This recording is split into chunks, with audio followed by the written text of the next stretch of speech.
Hypothalamus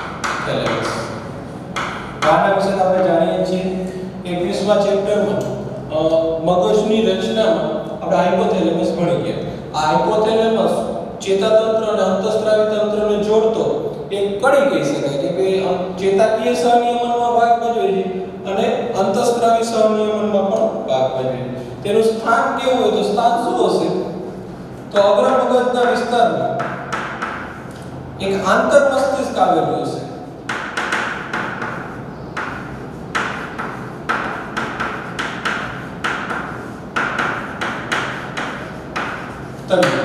અગ્ર મગજના વિસ્તારમાં જે આંતર મસ્તિષ્ક છે આ આંતર મસ્તિષ્કનું તળિયું શેનું બનેલું હશે હાઇપોથેલેમસનું બનેલું હશે સામાન્ય રીતે હાઇપોથેલેમસ શું છે ભૂખરા દ્રવ્યનો જથ્થો છે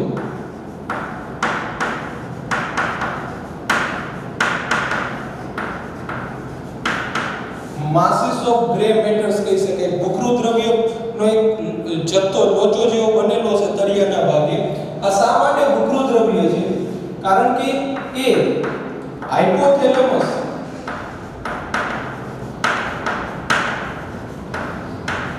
કેન્દ્રીય કોષોનું બનેલું છે આપણે જાણીએ છીએ ભૂખરું દ્રવ્ય ક્યારે બને છે કે એના જે ન્યુક્લિયસ છે બરોબર ચેતાકોષ કાય જે સંકેન્દ્રિત થાય તો ભૂખરું દ્રવ્ય બને છે આ હાઇપોથેલેમસના જે સેન્ટર ભાગ છે કેન્દ્રીય કોષો ત્યાં સંકેન્દ્રિત થયેલા છે જેને કારણે એનો દેખાવ ભૂખરો જેવો થશે આ હાઇપોથેલેમસ કેન્દ્રીય કોષો છે એ ચેતાસ્ત્રાવી કોષો તરીકે પણ જાણીતા છે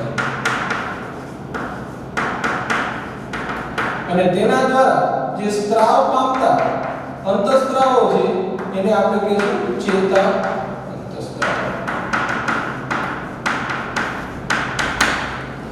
ફરીથી હાઇપોથેલેમસ અગ્ર મગજનો એક વિસ્તાર છે આંતર મસ્તિષ્ક જે આપણે ભણ્યા 21મા ચેપ્ટરમાં કે ત્રીજી ગુહા હોય તૃતીય ગુહાની ફરતે આવેલો વિસ્તાર છે આંતર મસ્તિષ્ક એનું તળિયું હાઇપોથેલેમસ છે એ ભૂખરા દ્રવ્યનો જથ્થો છે આ હાઇપોથેલેમસ ભૂખરા દ્રવ્યનો જથ્થો શા માટે છે કારણ કે એની રચનામાં મુખ્યત્વે હાઇપોથેલેમસ કેન્દ્રીય કોષો હાઇપોથેલેમિક ન્યુક્લિયસ આવેલા હોય છે જેને આપણે ચેતાસ્ત્રાવી કોષો કહીએ છીએ અને જે ચેતા અંતઃસ્ત્રાવનો સ્ત્રાવ કરે છે આ જે ચેતા અંતઃસ્ત્રાવો છે આ ચેતા અંતઃસ્ત્રાવો પિટ્યુટરી ગ્રંથિ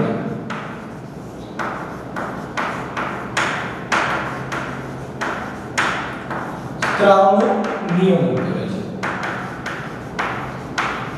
છે એટલે પિટ્યુટરી ગ્રંથિમાંથી કયા અંતઃસ્ત્રાવનો સ્ત્રાવ થશે અથવા તો અટકી જશે એ કોના દ્વારા નિર્ણય લેવાશે ચેતા અંતઃસ્ત્રાવો દ્વારા નિર્ણય થશે તો હવે આપણે આ બંને હાઇપોથેલેમસ અને પિટ્યુટરી ગ્રંથિનું જોડાણ કેવું છે એ સાથે સાથે જોઈએ અને કેવી રીતે હાઇપોથેલેમસ પિટ્યુટરી ગ્રંથિના સ્ત્રાવનું નિયમન કરે છે એનો પણ આપણે અભ્યાસ કરીએ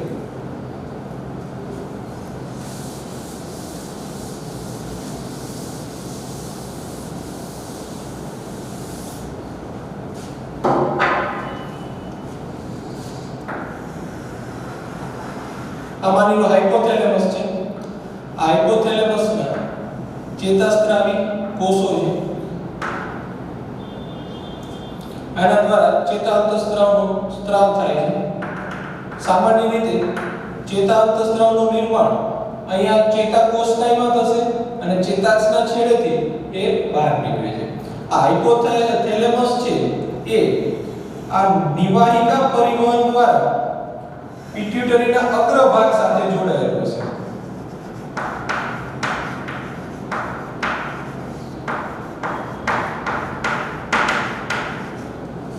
જોડાણ કોના દ્વારા થયેલું હશે નિવાહિકા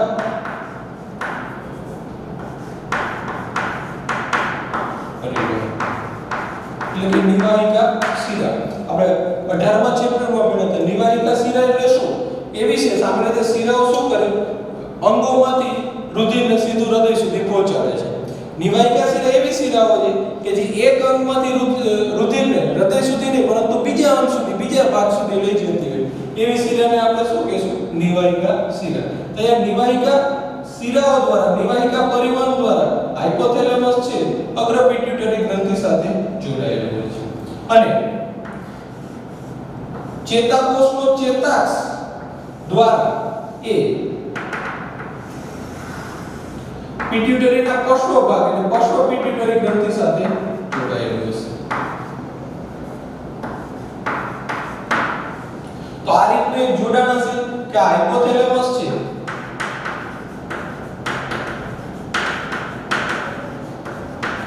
એ નિવાહિકા પરિવહન દ્વારા અગ્ર પિટ્યુટરી ગ્રંથિ સાથે જોડાયેલું છે અને ચેતાકોષના ચેતાક્ષ દ્વારા એ પશ્વ પિટ્યુટરી ગ્રંથિ સાથે જોડાયેલું છે. હવે પહેલા અહીંયા જોઈએ અગ્ર પિટ્યુટરી ગ્રંથિના જે સ્ત્રાવનું નિયમન હાઇપોથેલેમસ દ્વારા કેવી રીતે થાય. અહીં હાઇપોથેલેમસમાંથી જે સ્ત્રાવ પામતા ચેતા અંતઃસ્ત્રાવો છે આ ચેતા અંતઃસ્ત્રાવો બે પ્રકારના હોય છે.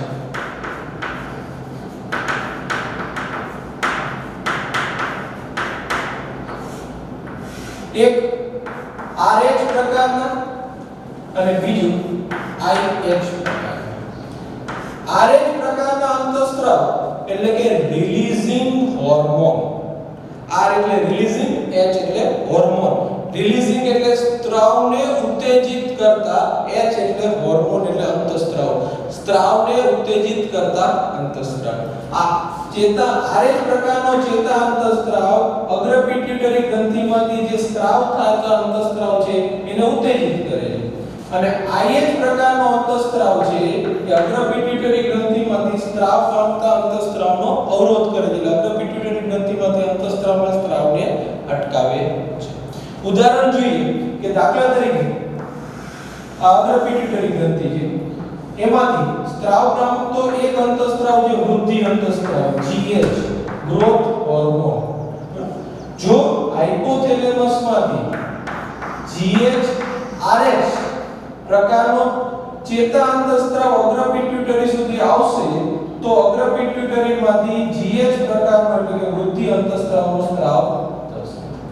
હવે માની લો કે આપણા શરીરમાં વૃદ્ધિ અંતઃસ્ત્રાવ વધી જાય છે તો એને અટકાવવા માટે હાઇપોથેલેમસમાંથી GH RH પ્રકાર જેને આપણે બીજી રીતે કહી શકાય સોમેટોસ્ટેટિન. સોમેટોસ્ટેટિન GHRH નું બીજું નામ છે. એ હાઇપોથેલેમસમાંથી સ્ત્રાવ પામી અને અગ્ર પિટ્યુટરી ગ્રંથિ સુધી આવશે અને વૃદ્ધિ અંતઃસ્ત્રાવના સ્ત્રાવને બંધ કરી દેશે. તો આ રીતે બે પ્રકારના ચેતા અંતઃસ્ત્રાવો છે RH અને IH જે અગ્ર પિટ્યુટરી ગ્રંથિના સ્ત્રાવનું નિયમન કરે છે. સામાન્ય રીતે અગ્ર પિટ્યુટરી ગ્રંથિમાંથી સ્ત્રાવ પામતા અંતઃસ્ત્રાવો ટ્રોપિક કહી શકાય. ટ્રોપિક એટલે શું? એક ગ્રંથિમાંથી સ્ત્રાવ પામે છે અને બીજી ગ્રંથિને અસર કરતા અંતઃસ્ત્રાવો માટે શબ્દ વાપરવામાં આવે છે ટ્રોપિક અંતઃસ્ત્રાવો. તો આના સ્ત્રાવનું નિયમન કોના દ્વારા થશે? હાઇપોથેલેમસના ચેતા અંતઃસ્ત્રાવો દ્વારા. અગ્ર પિટ્યુટરીની વાત કરીએ તો પશ્વ પિટ્યુટરી ગ્રંથિમાંથી બે અંતઃસ્ત્રાવનો સ્ત્રાવ થાય છે ઓક્સિટોસિન અને વાસોપ્રેસિન. હવે ખાસ અહીંયા જોવાનું એ છે આ ટ્રોપિક અંતઃસ્ત્રાવો અગ્ર પિટ્યુટરી ગ્રંથિમાં સંશ્લેષણ પામે છે અને ત્યાંથી સ્ત્રાવ પામે છે અગ્ર પિટ્યુટરી અંતઃસ્ત્રાવ. પરંતુ પશ્વ પિટ્યુટરી ગ્રંથિના બે જે અંતઃસ્ત્રાવો છે ઓક્સિટોસિન અને વાસોપ્રેસિન એનો સ્ત્રાવ જ પશ્વ પિટ્યુટરી ગ્રંથિમાં થાય છે. એનું નિર્માણ ક્યાં થશે? હાઇપોથેલેમસના ચેતાકોષમાંથી અને ચેતાક્ષ દ્વારા એ પશ્વ પિટ્યુટરી ગ્રંથિ સુધી આવે છે અને ત્યાંથી તેમનો સ્ત્રાવ થાય. તો આ રીતે આ બંને ગ્રંથિ એકબીજા સાથે સંકળાયેલી હોય છે અને હાઇપોથેલેમસ છે એ પિટ્યુટરી ગ્રંથિનું રિમોટ કંટ્રોલ કહેવાય. પિટ્યુટરી ગ્રંથિમાંથી કયા અંતઃસ્ત્રાવનો સ્ત્રાવ થશે, કયા અંતઃસ્ત્રાવનો સ્ત્રાવ અટકી જશે એ બધું નિર્ણાયક કોણ હશે? એનું હાઇપોથેલેમસ હોય છે. ક્લિયર? તો હવે આને અગત્યની ગ્રંથિ ભણવાની છે પિટ્યુટરી ગ્રંથિ.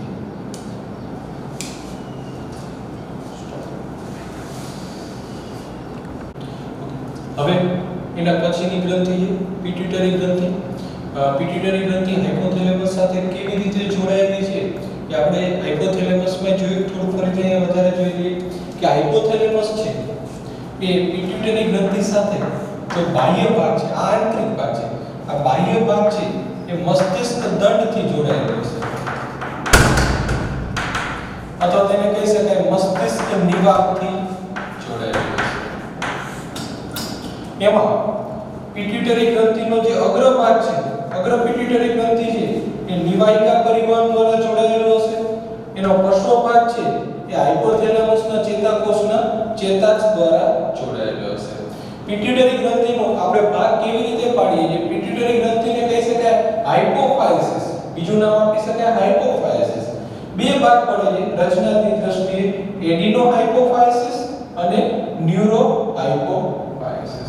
એડિનો હાઇપોફાઇસિસ ને ફરીથી બે ભાગમાં વહેંચી શકાય. એનો દૂરસ્થ ભાગ છે એને આપણે કહીશું અગ્ર પિટ્યુટરી ગ્રંથિ, એનો મધ્ય ભાગ છે એને કહીશું આપણે મધ્ય પિટ્યુટરી ગ્રંથિ. અને ન્યુરો હાઇપોફાઇસિસ છે, આ ન્યુરો હાઇપોફાઇસિસ ને આપણે કહીશું પશ્વ પિટ્યુટરી ગ્રંથિ. આ જે અગ્ર ભાગ છે અગ્ર પિટ્યુટરી ગ્રંથિ છે, આ પશ્વ પિટ્યુટરી ગ્રંથિ છે. વચ્ચે આવેલો જે નાનો ભાગ છે એ મધ્ય પિટ્યુટરી ગ્રંથિ છે. આમાંથી એક અંતઃસ્ત્રાવનો સ્ત્રાવ થાય છે. પશ્વ પિટ્યુટરી ગ્રંથિમાંથી બે અંતઃસ્ત્રાવનો સ્ત્રાવ થાય છે અને અગ્ર પિટ્યુટરી ગ્રંથિમાંથી 6 અંતઃસ્ત્રાવનો સ્ત્રાવ થાય છે. આપણે આગળ જોઈએ અગ્ર પિટ્યુટરી ગ્રંથિના અંતઃસ્ત્રાવ કેવી રીતે સ્ત્રાવ પામે છે? તો હાઇપોથેલેમસના ચેતાકોષ દ્વારા જે સ્ત્રવિત થયેલા ચેતા અંતઃસ્ત્રાવો છે આ નિવાહિકા પરિવહન દ્વારા અગ્ર પિટ્યુટરી ગ્રંથિ સુધી પહોંચે છે. જો RH પ્રકારનો અંતઃસ્ત્રાવ આવશે તો અગ્ર પિટ્યુટરી ગ્રંથિમાંથી એ અંતઃસ્ત્રાવનો સ્ત્રાવ વધશે અને IH પ્રકારનો અંતઃસ્ત્રાવ અહીંયા આવે છે તે અગ્ર પિટ્યુટરી ગ્રંથિમાંથી અંતઃસ્ત્રાવનો સ્ત્રાવ અટકી જાય છે. મધ્ય પિટ્યુટરી ગ્રંથિમાંથી એક જ અંતઃસ્ત્રાવ આવશે. પશ્વ પિટ્યુટરી ગ્રંથિના બંને અંતઃસ્ત્રાવનું સંશ્લેષણ હાઇપોથેલેમસના ચેતાકોષમાં થાય છે અને એ ચેતાક્ષ દ્વારા ક્યાં સુધી પહોંચે છે? પશ્વ પિટ્યુટરી ગ્રંથિમાંથી. માત્ર પશ્વ પિટ્યુટરી ગ્રંથિમાંથી બંને અંતઃસ્ત્રાવનો સ્ત્રાવ થાય છે. તો હવે આ અંતઃસ્ત્રાવ વિશે આપણે એક પછી એક ભણવાનું છે. પહેલા આપણે ભણશું અગ્ર પિટ્યુટરી ગ્રંથિના અંતઃસ્ત્રાવ.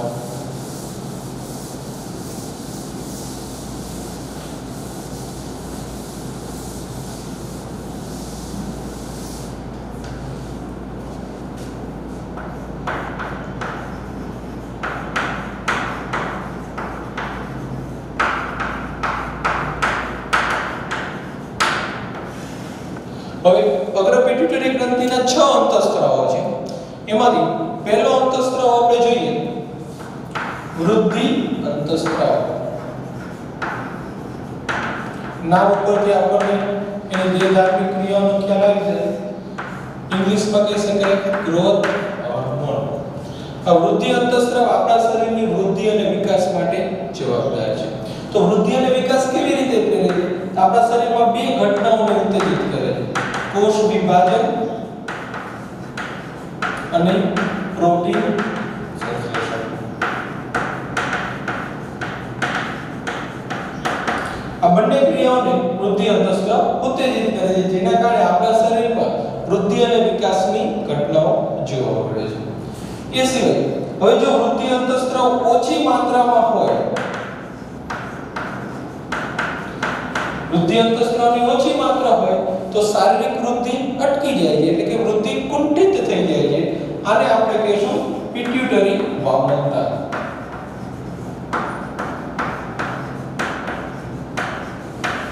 આમ તો વૃદ્ધિ કુંઠિત થવાના ઘણા બધા કારણો હોઈ શકે, પરંતુ જો વૃદ્ધિ અંતઃસ્ત્રાવને ઓછા સ્ત્રાવને કારણે વૃદ્ધિ અટકી જાય તો એ વામનતાને કહીશું આપણે પિટ્યુટરી વામનતા. હવે બીજું ખાસ અગત્યનું, જો વધુ સ્ત્રાવ થાય તો વૃદ્ધિ અંતઃસ્ત્રાવનો વધુ સ્ત્રાવ થાય તો એ ઘટનાને આપણે ગુજરાતીમાં કહીશું વિરૂપતા અથવા તો ઇંગ્લિશમાં કહેવામાં આવે એક્રોમેગાલી. હવે એક્રોમેગાલી સામાન્ય રીતે પુખ્ત વયના સજીવોમાં જોવા મળે છે. મધ્યમ ઉંમરના સજીવો છે એની અંદર વધારે પડતા વૃદ્ધિ અંતઃસ્ત્રાવના સ્ત્રાવને કારણે એના શરીરમાં રચનાકીય ફેરફારો જોવા મળે, શારીરિક ફેરફારો જોવા મળે. ખાસ કરીને જે ચહેરાના અસ્થિઓ છે, જડબાના અસ્થિ એ ખૂબ જ મોટા થઈ જાય છે, ઉપાંગોના અસ્થિઓ મોટા થઈ જાય છે અને ધીમે ધીમે આ જે ઘટના છે એ સમયે મૃત્યુ તરફ દોરી જાય છે. આ વધારે જોખમી એટલા માટે છે કે શરૂઆતના સમયમાં આના કોઈ લક્ષણો આપણે જોઈ શકતા નથી, એટલે શરૂઆતમાં આપણે નિદાન પણ ન કરી શકીએ કે આ એક્રોમેગાલી છે કે નહીં. તો આ પ્રથમ અંતઃસ્ત્રાવ હતો અગ્ર પિટ્યુટરી ગ્રંથિનો વૃદ્ધિ અંતઃસ્ત્રાવ. બરોબર, એ ખાસ ધ્યાન રાખવાનું, ઓછી માત્રા પિટ્યુટરી વામનતા અને વધુ સ્ત્રાવ છે એક્રોમેગાલી વિરૂપતા તરફ આપણને દોરી જાય છે. બીજો અંતઃસ્ત્રાવ છે પ્રોલેક્ટિન અને પીઆરએલ પણ કહી શકાય. તો પ્રોલેક્ટિન હોર્મોન, આને આપણે માતૃત્વ અંતઃસ્ત્રાવ કહીશું. એ પ્રસૂતિની ક્રિયા બાદ સ્ત્રવિત થાય છે અને સામાન્ય રીતે સ્તન ગ્રંથિઓમાં દૂધના સ્ત્રાવને ઉત્તેજિત કરે છે, સ્તન ગ્રંથિઓના વિકાસને પણ ઉત્તેજિત કરે છે. એટલા માટે આપણે એને કહીશું માતૃત્વ અંતઃસ્ત્રાવ. ત્રીજો અંતઃસ્ત્રાવ છે TSH. T એટલે થાઇરોઇડ, S એટલે સ્ટિમ્યુલેટિંગ, H એટલે હોર્મોન. થાઇરોઇડ સ્ટિમ્યુલેટિંગ હોર્મોન એટલે કે થાઇરોઇડ ગ્રંથિને ઉત્તેજિત કરતો અંતઃસ્ત્રાવ. આ અંતઃસ્ત્રાવ અગ્ર પિટ્યુટરી ગ્રંથિમાંથી થાઇરોઇડ ગ્રંથિ સુધી થશે અને થાઇરોઇડ ગ્રંથિના જે અંતઃસ્ત્રાવના સ્ત્રાવ છે એને ઉત્તેજિત કરે છે. ચોથો છે ACTH એડ્રીનોકોર્ટિકોટ્રોપિક હોર્મોન. ફરીથી એડ્રીનોકોર્ટિકોટ્રોપિક હોર્મોન. એડ્રીનો શબ્દ એડ્રીનલ ગ્રંથિ માટે વાપરવામાં આવેલો છે. કોર્ટિકો કોર્ટેક્સ એટલે બાહ્યક માટે વાપરવામાં આવે છે. ટ્રોપિક હોર્મોન એટલે ઉત્તેજિત કરતો અંતઃસ્ત્રાવ. એટલે ACTH છે અગ્ર પિટ્યુટરી ગ્રંથિમાંથી સ્ત્રાવ પામે છે, એડ્રીનલ ગ્રંથિ સુધી જશે. એડ્રીનલ ગ્રંથિનો જે બાહ્યકનો ભાગ છે,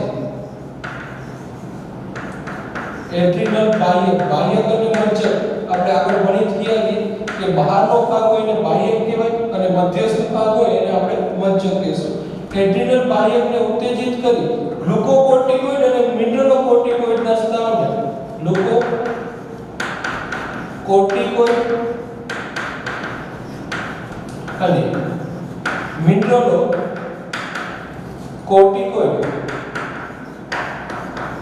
ના સ્ત્રાવને નિયમન કરે છે. આ કોર્ટિકોઇડ શબ્દ શેના માટે વપરાય છે? એડ્રીનલ બાહ્યકમાંથી જે સ્ટીરોઇડ અંતઃસ્ત્રાવનો સ્ત્રાવ થશે એના માટે વપરાતો શબ્દ છે કોર્ટિકોઇડ. અને કાર્બોદિતના ચયાપચય સાથે સંકળાયેલા હોય તો આપણે એને ગ્લુકોકોર્ટિકોઇડ કહીશું. જે આપણે વધારે ડિટેલ એડ્રીનલ ગ્રંથિ ભણવાની છે એની અંદર જોશું. તો ચોથો અંતઃસ્ત્રાવ હતો ACTH એડ્રીનોકોર્ટિકોટ્રોપિક હોર્મોન. પાંચમો અંતઃસ્ત્રાવ છે લ્યુટેનાઇઝિંગ હોર્મોન અને છઠ્ઠો અંતઃસ્ત્રાવ છે ફોલિકલ સ્ટિમ્યુલેટિંગ હોર્મોન. LH એટલે લ્યુટેનાઇઝિંગ હોર્મોન, FSH એટલે ફોલિકલ સ્ટિમ્યુલેટિંગ હોર્મોન. આ બંનેને સંયુક્ત રીતે ગોનેડોટ્રોફિન્સ કહેવામાં આવે. સંયુક્ત રીતે આપણે શું કહીશું? ગોનેડોટ્રોફિન્સ.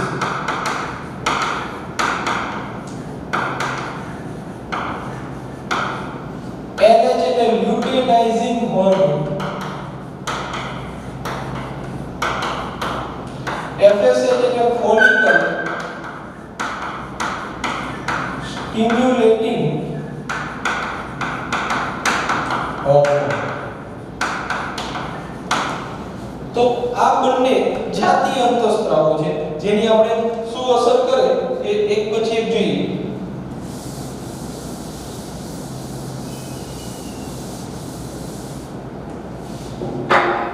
સૌથી પહેલા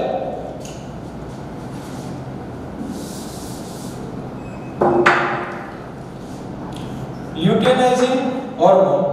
આ લ્યુટેનાઇઝિંગ હોર્મોન નર અને માદા બંનેમાં અલગ અલગ રીતે કાર્ય કરે છે. નરમાં જાતીય અંતઃસ્ત્રાવ જેને એન્ડ્રોજન કહેવામાં આવે, ટેસ્ટોસ્ટેરોન, એના સ્ત્રાવનું નિયમન કરે છે. અને માદામાં જે લ્યુટેનાઇઝિંગ હોર્મોન છે એ અંડપિંડ ઉપર અસર કરે છે. હજુ અંડપિંડમાંથી અંડકોષોનો સ્ત્રાવ થાય છે. કેવી રીતે થાય છે? આપણે ત્રીજા ચેપ્ટરની અંદર બાર સાયન્સમાં આખી વધારે ડિટેલમાં ઘટનાઓ છે. અત્યારે થોડી ઘણી આને પોઈન્ટને સમજવું એટલા માટે જરૂરી ભાગ જોઈ લઈએ કે અંડપિંડમાં આવી પુટિકાઓ અંડપિંડની પુટિકાઓનો વિકાસ થાય છે. જે પૂર્ણ વિકસિત પુટિકા છે એને આપણે કહેશું ગ્રાફિયન પુટિકા.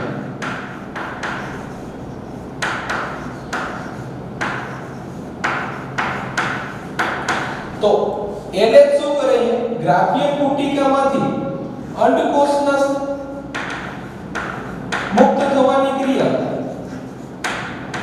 જેને અંડપાત કહીએ છીએ એ ક્રિયાને ઉત્તેજિત કરે છે. જ્યારે ગ્રાફિયન પુટિકા બની જશે એટલે કે પરિપક્વ પુટિકા બની જશે એમાંથી અંડકોષ મુક્ત કરે છે એટલે અંડપાતની ક્રિયાને ઉત્તેજિત. ત્યારબાદ જે ખાલી રહેલી પુટિકા છે આ ખાલી રહેલી પુટિકામાં કોર્પસ લ્યુટિયમ નિર્માણ કરી અને જાળવી રાખે છે.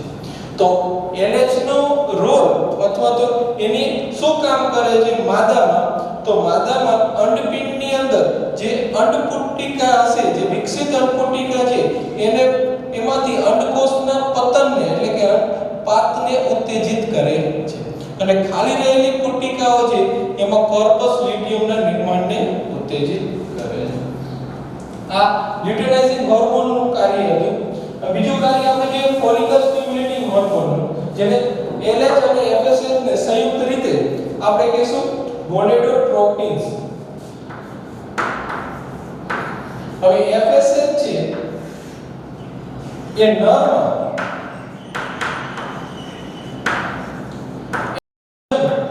સાથે મળી અને શુક્રકોષ જનનની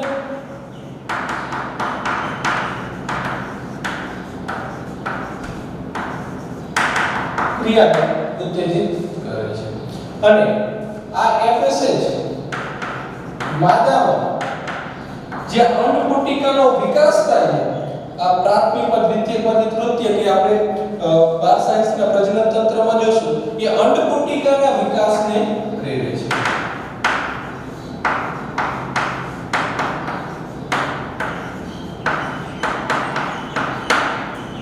તો આ બંને અંતઃસ્ત્રાવ જાતીય કાર્ય કરે એવું કહી શકાય અને એને સંયુક્ત રીતે આપણે કહી શકાય ગોનેડોટ્રોપિન્સ. તો આ હતા અગ્ર પિટ્યુટરી ગ્રંથિના 6 અંતઃસ્ત્રાવો. હવે આપણે જોવાનું છે મધ્ય પિટ્યુટરી ગ્રંથિ, એમાંથી એક જ અંતઃસ્ત્રાવનો સ્ત્રાવ થશે.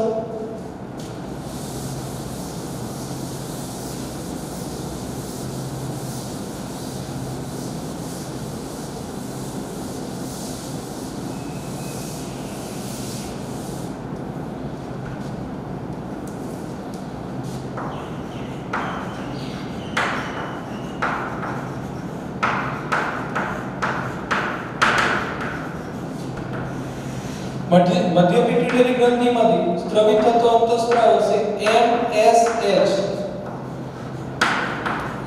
મેલેનોસાઇટ સ્ટિમ્યુલેટિંગ હોર્મોન. હવે મેલેનોસાઇટ સાઇટ શબ્દ સામાન્ય રીતે કોષો માટે વપરાય છે. આપણે ઇરિથ્રોસાઇટ, લ્યુકોસાઇટ, સાઇટ શબ્દ આવે એ સાઇટ જે પ્રત્યય લાગે એ સામાન્ય રીતે કોષોને લાગે છે. મેલેનોસાઇટ નો મતલબ શું થશે? મેલેનિનનું નિર્માણ કરતા કોષો.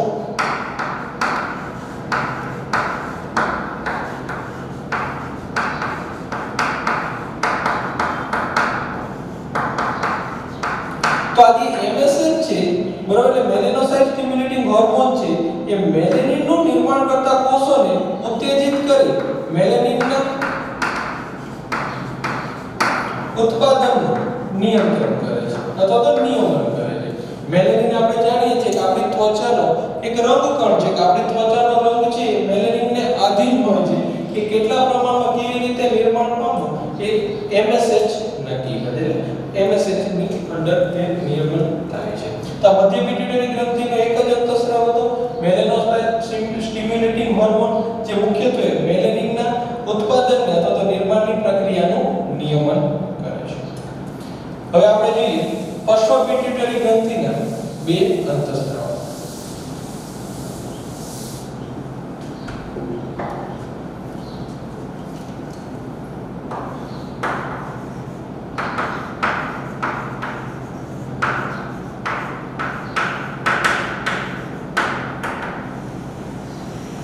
પશ્ચ પિટ્યુટરી ગ્રંથિમાંથી બે અંતઃસ્રાવનો સ્રાવ થાય છે. પહેલો અંતઃસ્રાવ આપણે વાસોપ્રેસિન.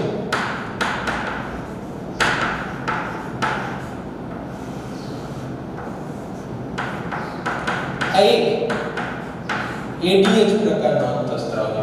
આ આપણે આગળ પણ ADH પ્રકારનો અંતઃસ્રાવ ભણી ગયા. વાસોપ્રેસિન શું કરે છે?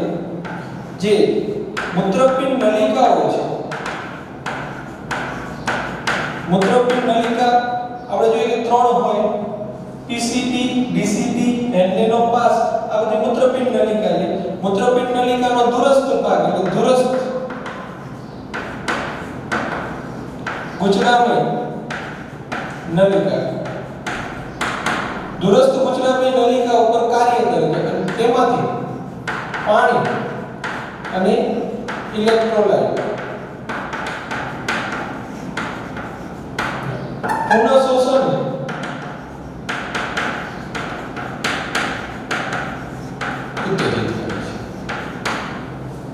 તો આ વાસોપ્રેસિન મૂત્રપિંડ નલિકાનો દૂરસ્થ ભાગ એટલે દૂરસ્થ ગુચડામય નલિકામાંથી પાણી અને ઇલેક્ટ્રોલાઇટના પુનઃ શોષણને ઉત્તેજિત કરે છે. પરિણામે આ ઘટના થવાથી જે પાણીની ઘટ છે,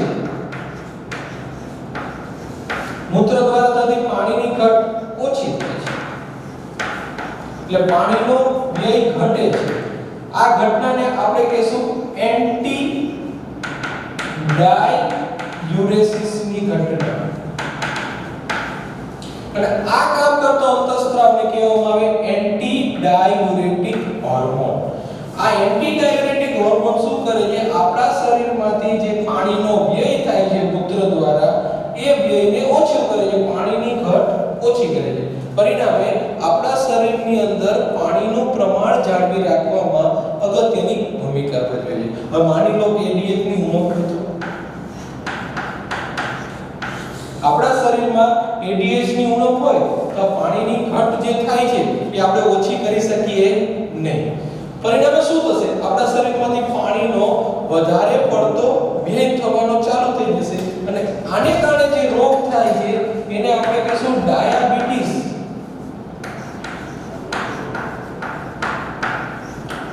ઇન્સિપિડસ.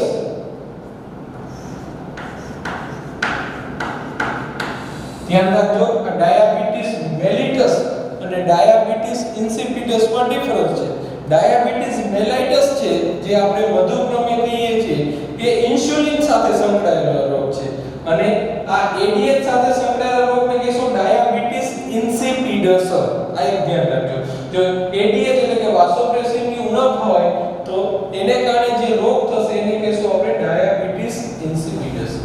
અને બીજો પશ્ચ પિટ્યુટરી ગ્રંથિમાંથી સ્ત્રાવ પામતો અંતઃસ્ત્રાવ છે ઓક્સિટોસિન. હવે આ ભણતા પહેલા આપણે સ્નાયુ વિશે ભણેલા હતા 20મા ચેપ્ટરમાં. સ્નાયુઓ ત્રણ પ્રકારના હોય: રેખિત સ્નાયુ, અરેખિત સ્નાયુ અને હૃદય સ્નાયુ. રેખિત સ્નાયુઓનું સંકોચન અને વિકોચન ચેતાકીય સહનિયમનની નીચે આવે છે, જે આપણે સ્નાયુ સંકોચનની ક્રિયાવિધિમાં ભણી છે. હવે વાત આવે લીસા સ્નાયુ એટલે કે અરેખિત સ્નાયુનું સંકોચન આપણા શરીરમાં કેવી રીતે થશે? ઓક્સિટોસિન. આ ઓક્સિટોસિન છે આપણા શરીરના અરેખિત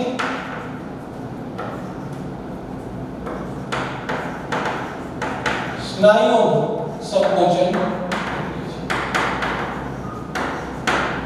બીજો ઓક્સિટોસિન ક્યાં ઉપયોગી છે? તો પ્રસૂતિ દરમિયાન બાળ પ્રસવની ક્રિયા થવાની હોય ત્યારે ગર્ભાશયના જે અરેખિત સ્નાયુઓ છે એને પ્રબળ સંકોચનની જરૂર પડે છે. એ સંકોચન ઓક્સિટોસિન દ્વારા પૂરું પાડવામાં આવે છે. એટલા માટે જ આને પ્રસૂતિ અંતઃસ્ત્રાવ. તો બંને અંતઃસ્ત્રાવ પશ્ચ ગ્રંથિમાંથી માત્ર સ્ત્રવિત થાય છે. બંને અંતઃસ્ત્રાવનું નિર્માણ હાઇપોથેલેમસના ચેતાકોષના ચેતાકોષ દ્વારા થાય છે અને એનો સ્ત્રાવ ચેતાક્ષ દ્વારા પિટ્યુટરી ગ્રંથિમાંથી થાય છે. તો આ હતી પિટ્યુટરી ગ્રંથિ. મગજની ત્રણ ગ્રંથિઓમાંથી આપણે બે ગ્રંથિ ભણી ગયા, હાઇપોથેલેમસ અને પિટ્યુટરી ગ્રંથિ. હવે આપણે ત્રીજી ગ્રંથિનો અભ્યાસ કરવાનો છે, પિનિયલ ગ્રંથિ.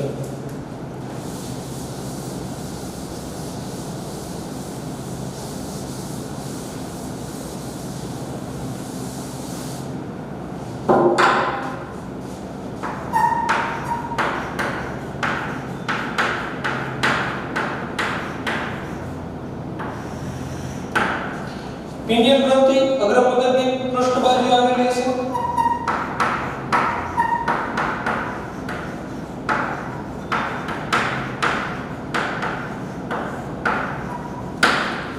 કઈ રીતે? માની લો કે આ એક આંતર મસ્તિષ્ક છે. આંતર મસ્તિષ્કનો ઉપરનો ભાગને આપણે એપિથેલેમસ કહીશું.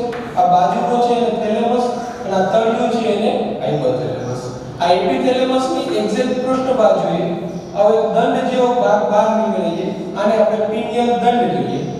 અને એની ઉપર એક ગોળાકાર ભાગ આવેલો છે એને કહેવામાં આવે પિનિયલ ટાઈ. આ ગ્રંથિ બને છે પિનિયલ ગ્રંથિ. આપણે જોઈએ કે ત્રણે ત્રણ મગજની જે ગ્રંથિઓ છે આટલા જ વિસ્તારમાં આવેલી છે. હાઇપોથેલેમસ છે અને એની ઉપરનો જે ભાગ છે એપિથેલેમસની પાછળની બાજુએ આ પિનિયલ ગ્રંથિ આવેલી હોય છે. પિનિયલ ગ્રંથિ એક જ અંતઃસ્ત્રાવનો સ્ત્રાવ કરે છે, મેલેટોનિન.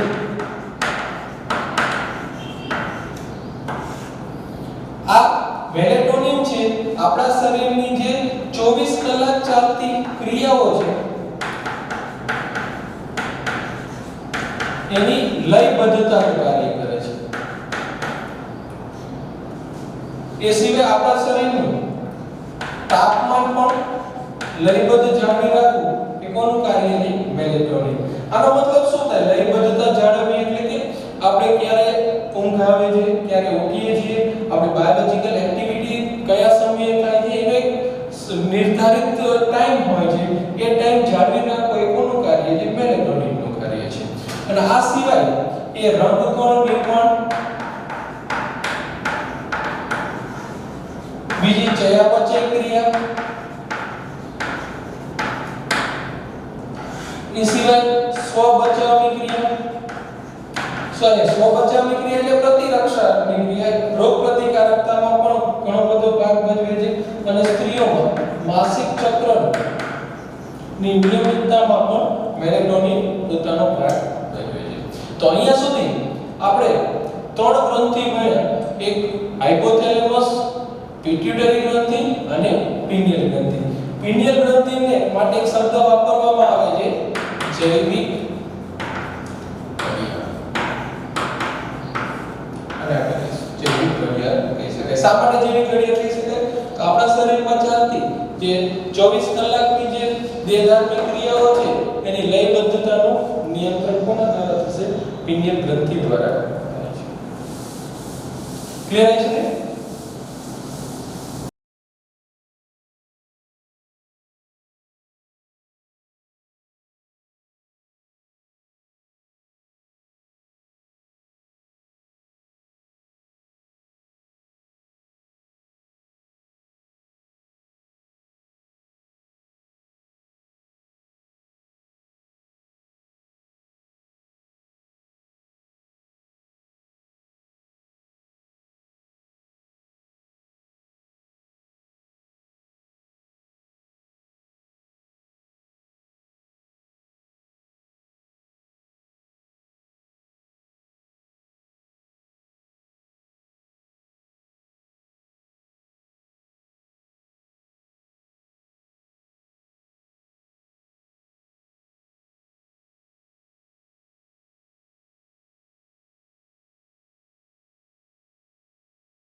હવે આપણે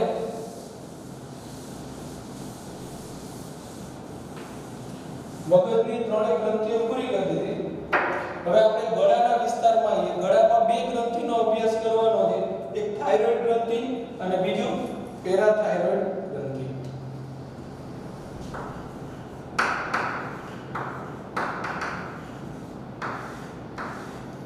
થાઇરોઇડ ગ્રંથિ ક્યાં આવેલી? જ્યાં શ્વાસ નળી કંઠ નળી એની આસપાસ આ રીતે બે ખંડોમાં આવેલું વિભાજિત હશે. આ એક ખંડ અને આ બીજો ખંડ. આ બંને ખંડ પાત્રા સંયોજક પેશીના પટ્ટાઓથી જોડાયેલા હોય છે. આને આપણે કહી શકાય